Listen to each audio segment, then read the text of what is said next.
Oh boy, it's chapter 6. With our boy Anon T. Moose, or Anon E. Moose, I guess. Faster and faster the world turns on, and time flies by. The year's in full swing now, save for those occasional moments of stress. And save for those moments of stress, it all bleeds together.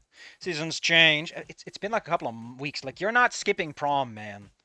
But not much else does. So I mean, I guess it is like autumn. But you live in a Mediterranean climate, my man. I've pointed this out before, but in a Mediterranean climate, there's not a lot of seasons. Especially not in California way. Bigger problem, Anon is just entering a new hymn. Like, he's picking up the whole art thing. I don't know if you can just say that things bleed together. He's discovering a new version of himself. He just learned something and grew. And you're saying, same old, I guess. It's so weird. Ben and I have been cooperating on more and more photography assignments. That's because that's your fucking class. But Yadakan only seems to encourage, despite how it must look like I'm leeching off the Parasaurus skills. Speaking of Yadakan, the only good things to say about Stranger Between World. I realized the in was superfluous.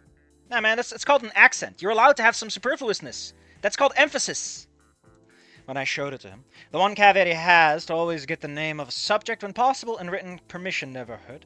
You never know when the one thing stopping someone from causing a fuss is if you make... You never know when the only thing stopping someone from causing a fuss is... What? And written permission never hurt. You never know when the only thing stopping someone from causing a fuss is if you make money off their... I don't know what you're trying to say here. Like, I know what you're trying to say is that you need to get written permission because otherwise people might throw fuss, but whatever. This weird sentence. Also a long sentence. How many words is this sentence, man? Like, I get it, you're trying to mix things up, but that's a long-ass sentence. 42 words, that's... Are normal sentences like 7 to 10? Good tip, I guess. But it's still up in the air if that guy was real, in my opinion. The whole night was so surreal and comes off dreamlike when thinking back. What, we're gonna have like fucking Ghost Yadakon like in Punch Drunk Gator? In the lead up to the contest finalists and... Jesus, please. Just make it the contest announcement. You're making double possessives. Posters are suddenly plastered up everywhere to seek out the anonymous artist whose submission had the most votes. I never know when who's and whose. No one comes forward, and rumors start to spread that it's the work of the ghost of St. Hammond. Something like motivation, a piece to inspire to. Potentially supernatural origins aside, rather claimant the piece would have a chance to stand among the finalists. Yeah, because who are you giving the prize? Whatever. Olivia's been on edge of late. She's constantly out of it and reacts like a blade. Like a blade is poised above her at all times. That's called the Sword of Damocles, not a blade. So jumpy that you could scare her with a cough even when she knows you're right next to her. I try my best to distract, as is my specialty, but it is little to abate her anxiety. If anything, I feel like I'm worsening it as she begins to close herself off more and more. A once easygoing friendship stretched unbearably taut these days. It's a vicious cycle that only makes me feel like I'm failing her, and yet have no real... Okay, listen, I need to know what the fuck's up with the sentence, okay? The only caveat that he has was to always get the name, the subject, when possible, and written permission never hurt. So this is a whole separate sentence. You never know when the only thing stopping someone from causing a fuss is if you make money off their likeness. Is if you don't make money off their likeness? I don't get it. Like, there has to be a word missing here, right?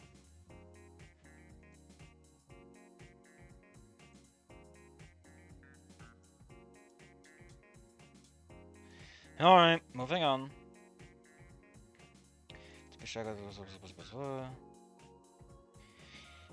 I've probed Damien on the subject, and he scarcely agrees with me, but he has no idea what it could be over. Everything was great until it wasn't. Olivia had been smiling more, making small strides to hang out with the Painses at home. Yeah, like, on one hand, you could have showed us that instead of saying that things bleed together, but on the other hand, you know, if you're just gonna copy-paste, don't write it down. And had apparently spoken more with me than she had in total since freshman year. He theorized it has to do with Mia. It all started that day by his reckoning. I'm skeptical. I don't doubt his approximation, but she was like that before Bennett scolded her, and Mia kicked her while she was down. It was a shift in art that day. What did I do?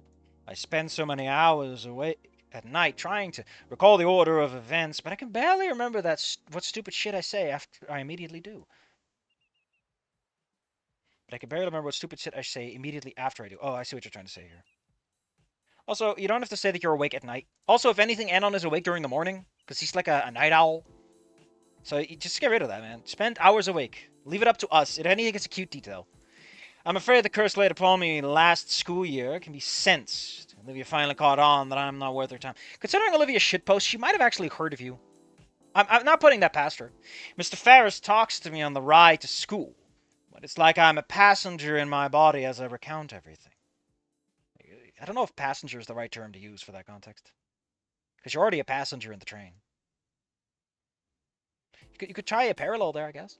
He laments hearing about Olivia's and my conference. It's always such a weird structure to me. With a bully, in spite of money being put into campaigns against it.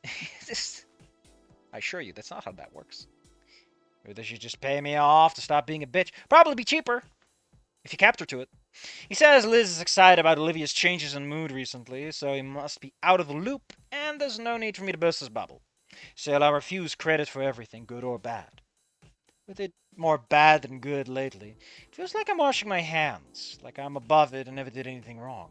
But I'm just not so sure about that. This morning feels particularly foreboding. I look at the sky as I exit the metro, and there's electricity in the air. And it's not just the forecasted rain. It feels like a malaise that chokes the air before a tornado. Except this is the West Coast, and the sky lacks the distinct green hue that heralds a natural omen. So what was it? I shift uncomfortably in the fall weather as my clothes uncomfortably don't double down to my flesh, even without a drop of sweat. Should say awkwardly or something. I don't know, man. Don't double down like that. That's like, it's bad enough if you're using it with small words, but big words, come on, man. This blows. I didn't even bring an umbrella. Shit, I don't even own an umbrella. This is the West Coast, right? Why is that sunny all year round shit that Dinofornia feeds every other state? The Sunshine State or the Sunshine Land, Sunrise Land. My routine feels alien as I walk the final leg to campus. Like I slipped between worlds and ended up somewhere ever so slightly off. You're in Silent Hill, buddy. My fic is coming to reality. I shake my head, but it doesn't dispel the sinking feeling in my gut. The sooner the day ends, the better. I don't care if I get soaked on the way home, but I'm hoping the swelling clouds hold out just a bit longer. I could use the break. P is dodgeball in light of the weather. I don't think... didn't you do that inside, anyway? Mia targets me the whole time, nicking me once or twice to the glancing rubber sphere. Even those leave bruises, I'm sure. But credits where it's due. Coach Solly's regimens have turned me from 0 to... What a hero. 0.1? Yeah, that's a good indication of the improvement. It's infinitely large. That's enough that I don't die, but hardly enough to look impressive. Art, while once a haven in my day, has taken a cold and hollow feeling of late. You've already explained that, but thank you for coming back to it. The atmosphere only further chills as the Atticon makes a final attempt to see if any of us had made the mystery peace. He seems far and away from his normal joviality, almost looking as disinterested as Olivia. She slinks further into a chair during the ensuing silence. No one's taken credit yet, and no one will now. I steal a glance. I steal a glance at her every now and then. I would give everything to know a single thought in her head. This about the contest? If so, why? She cared little about it before. God, I hope she doesn't think I did blow everyone out of the water and then acted like it wasn't mine. I'm enough of a prick as is. You're thinking that too. Maybe if you eat a banana, you look less like an asshole. The Articon gave us the short period for other classwork. The assembly announcing the odd win is apparently happening today, so hardly anyone talks about much else other than that. Yet here Olivia and I sit in deafening silence. I swallow the lump in my throat to speak. My mouth is dry, I barely a whisper. Hey, Olivia, can't it be an invisible lump? She doesn't hear me. She's just looking at her open art book, her hands inside of her hoodie pocket, fiddling around and writhing every now and then. I have to clear my throat. Olivia? She tears her eye away from the desk as though with a great effort.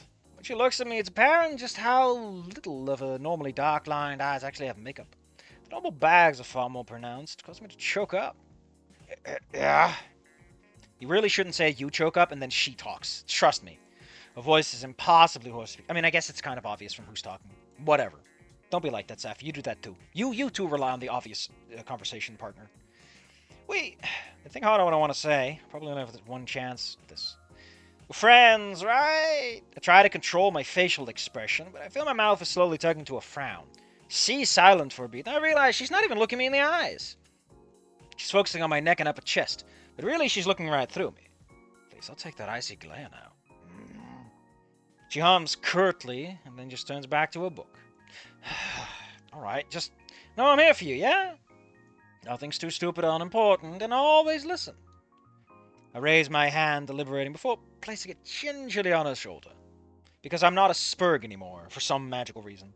She flinches at my touch, but doesn't look at me again. I'm sorry. Her face twists in confusion, meeting my eyes now. She obviously wants to know why. Well, for being as I am. That's why. Same as I ever was.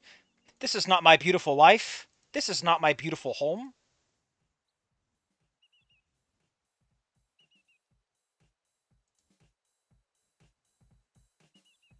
Forbidden Comedy Arts 42 nuts.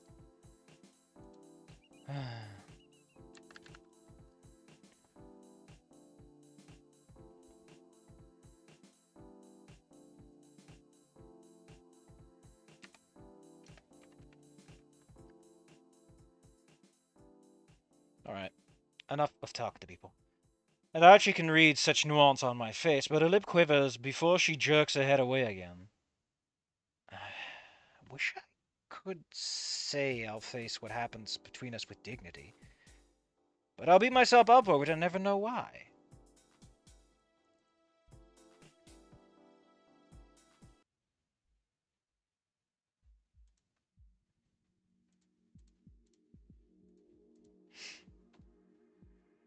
The bell rings, but a bird registers for me. Yadakon wrangles the class into a single file, still bereft of his usual positivity. He just looks tired today, and Olivia makes no effort to move. I offer a symbolic hand, not really expecting her to take it. Together? With the same mousy nervousness, she timidly nods. A stutter in the movement, as if she'd considered to shake her head halfway through.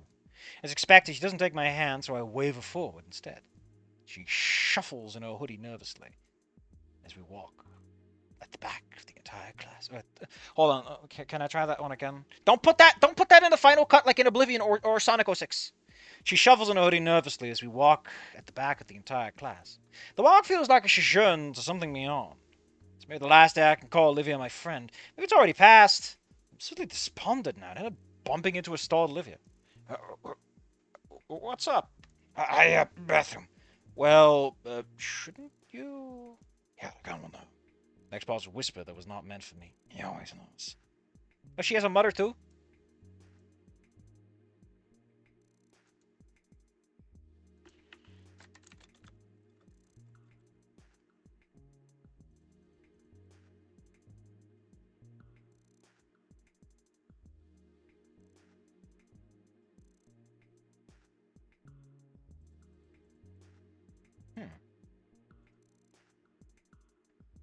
Hold up.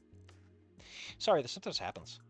What a weird timing. I would have been streaming now, and I always get bothered during streams. Maybe it's just the Friday. Well, I couldn't give him much, but I can give her this. I nod solemnly and head inside to take my seat at the aisle cap. The Atacon doesn't look at me or search for Olivia, instead taking his place at the back of the auditorium with the rest of staff. Well, as I sit here, I think over the saying. Better to have loved and lost. Well, maybe. Not the phrase I've loved. Look, probably more fitting one? Oh, it escapes me now. I really do feel weird that nothing to something, right? As much as I gave that guy shit, his upload schedule is fairly reliable. He's just been off for 6 months. I hope the guy's fine. I imagine maybe he's like uploading one chapter just to make people know that he's back at it, and then he's just writing everything out. But he didn't seem like the kind of person who needed that much time, since he just cranks that shit out like a fucking madman, with no care for the quality. You know, the rawest form of fanfic passion is just, it's hot garbage, but man is it coming. Listen, he might not be running that marathon in a way that's not going to give him the worst muscle ache in his life, but man is he running the full miles. Jesus. My calves! Anyway. Principal Scaler begins her spiel. Okay, everyone. Got a whole bunch of important announcements to make, so I'll make them quick. I lose interest as quick. The assembly creeps by like molasses, but eventually I'm roused from my idle state by the clicking of the projector on into a slide of the mystery painting. It's better at this definition. Why? Because it's like fucking huge. It's still a mystery, no one has even tried to steal credit. Well, with the stakes, maybe not. But who really painted him? Why besides? Listen, hold up. I give a lot of people I give this author a lot of shit. But this is actually really clever. Iotacon is tired, and you could, it's probably the cancer. But a clever writer, right, would have gone with, Iotacon has seen a lot of people try to claim credit. Iotacon has seen a lot of people who don't care about their artistic career who thought they could sneak in. And he knows it's Olivia, so he doesn't let them take it. Right? Iotacon tells all of them no. And he's having problems sleeping because of Olivia not, you know what I mean? That's the really cool version of the story. That's intentional. I don't know if it is, but at least the stars align, At least it's not making things worse. Ugh, I've so many times where I've been like, man, glad I avoided writing it in such a way that makes me look like a stupid moron. Mitchell Scala's last attempt is just as fruitless as before, with the murmurs of ghosts picking up immediately. Wait, where's Olivia? You sit up straight to look over the heads of the crowd, and she's nowhere to be seen. You even pick out Damien and Liz first. Though, to say Liz stands out to call water wet, something is wrong. It's been way too long. I find myself standing and backing up as I pan my head this way and that. No green gator girl everywhere. She's on the toilet, man. I turn around and almost burst into a sprint when I lock eyes with the Iotacon. His beak is pursed shut, arms crossed, and yet he makes no move to wave me down. In fact, his shoulders rise up and fall in a deep sigh and give me a solemn nod. Oh shit, he did know. Can he read our minds? No, he's been waiting for this to happen, is more the case, right? Can he read minds? Is he reading mine right now? Must have paused a little too long, causing me to throw another nod back to the door with an annoyed slant in his face. I comply immediately and a fast walk to the door before breaking into a sprint through the empty halls. I didn't even book it this fast away from Mia, so even after a minute my calves burn, brimming with lactic acid. Time to train those anaerobics, buddy. I stopped just outside the bathroom Olivia should be in. Piecing together my shoddy mental map of the campus is the only one that makes sense. It's the closest to the flight of stairs, and even with the elevator, it isn't feasible to have gone. What? The closest is up a flight of stairs. Okay, the closest is up a flight of stairs, and even with the elevator, it isn't feasible to have gone to if she went down this hall. That's a weird amount of detail to give the school. I place my palm flat, bracing to enter unknown territory before knowing better. Bursting into a girl's bathroom is not a good look. Why isn't she in the handicap bathroom? Shouldn't you have at least one of those? My other hand... Oh, it probably didn't have that in the base floor plan. It probably couldn't make that work. My other hand rises. That's not raises. Raises is like active, right? Raises is like you are raising something? I don't know. I don't even know. I would have gone with rises. My other hand rises, knocking 3 solid times. I bring my face close to the atom with crack I push the door open to. Olivia? Are you in there? I practically jam my hand to the crevice, straining to hear a response. Yeah, you don't have nothing to something's bionic ear upgrades. No, please, go away. Shit, I'm just looking for someone. The embarrassment is fleeting, though, in comparison to the dread that washes over me once I took stock of reality.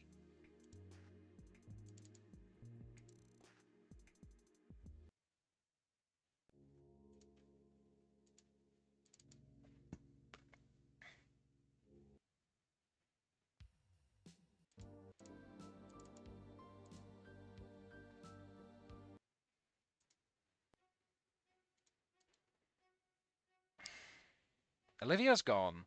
Well, she's just not where she should be, which is no good no matter how you slice it. I place both hands on either side of my head and press in, as if physically condensing the thoughts, praying some brain blast comes to me. You're not Jimmy Neutron, man. It won't work. You won't never stop the sentient genes. Okay, she went down this hall. That isn't in dispute. She could have doubled back once I left, but why would she? There's nothing this way, not even a close exit. Make my way down her imaginary trails I rapidly theorized, eyes burrowing into the ground as if she would leave tracks on tile. Post my head up every now and then to check my surroundings. My wandering has brought me to the gala hall, and my eyes linger on the mysterious paintings "Did you paint me" poster crudely taped to the glass display case. Something about it freezes me in my tracks. I draw close to it, positioning myself so that the poster almost blends into Olivia's freshman piece. Are we really doing this? Are we really letting Anon figure this one out ahead of time? Anon is not that smart. You shouldn't... Come on, man. Come on. Like, Part of it is the revelation, right? Don't let him find this out. That's not a character trait he needs, for one. And two, it really changes the context. Like, I get what you're going for, right? You need a new way to do this, but you can just have it work the way that it does. And have Anon ask the question. Like, have him figure it out from the emotional cues. You don't need to give him this. Although I guess you could put all this together. I hope to God that's how he does it. I hope to God that's how he does it. Because if he's just doing it because he's looking at pictures. I guess he's a photographer, though. But that's not the same as art critical analysis. Ugh. Something about it frees me in my tracks. I draw close to positioning myself so that the post almost blends into Olivia's freshman piece. My eyes are horrible by the contrast. One's in pastels, the other drafted in dark as an autumnal colors of sunset. Man, Iaticon's rubbing off hard. They both look ethereal, but the contest piece has an almost intentional haziness with the oil paints used. One is angular, and the other has nothing but soft edges. Samus falls away, I can only think of a young Anon. A boy didn't want to do more work in the gifted classes. It was a waste of time in his mind, and maybe he was right. Still, he had to prove they didn't belong. Wait, Anon was a gifted kid? Or was he afraid that he would be seen as one? But how do you trick the world into thinking you're one way, completely against your nature? You bend the truth. You take your aptitude. And smudges against the display as the young Anon looks over the cursed paper that had been placed above his peers. You invert your work just enough that can never be mistaken as yours. I mean, this is a really weird background thing to give him, I guess. Eh? Like, isn't the whole point of character swapping to have the character be themselves? And, like, altered by the circumstances instead of inventing a new past for them? My other hand strokes the contest poster as a young me crafts his work to make the first look like a fluke. Something he could have never done on purpose, but I did. It's all too much, but I don't care now. All that matters is finding, and the rest will come. I sprint back down the hall, eventually passing a door to the outer atrium. The rain patters steadily outside, and I peer out the different paths away from campus. Where could she have gone indoors? Well, any of the classrooms, maybe? My sight sharpens as I scan outside for any sign of her. A slight bump in the grass between the paths that's overgrown. 2 narrow indentations. In this weather, really? I mean, you probably would have noticed them because rain would pool inside of those little indentations because it's usually more compacted, so the rain catches better than looser soil. And you would see the reflection. You know, you would see the little ripples, and that would naturally catch your eyes because it's ripples. I don't know. I'm just saying it's kind of... This is not a big trick, if you know what you're looking for. Which is... He does. In this weather, really? I grab the only umbrella from a nearby lost and found... I like how there just is one.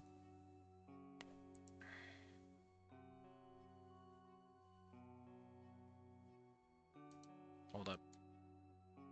Just to borrow, I assure myself. Stepping outside, I click the umbrella open, only for it to completely fly off the handle and get taken by the wind.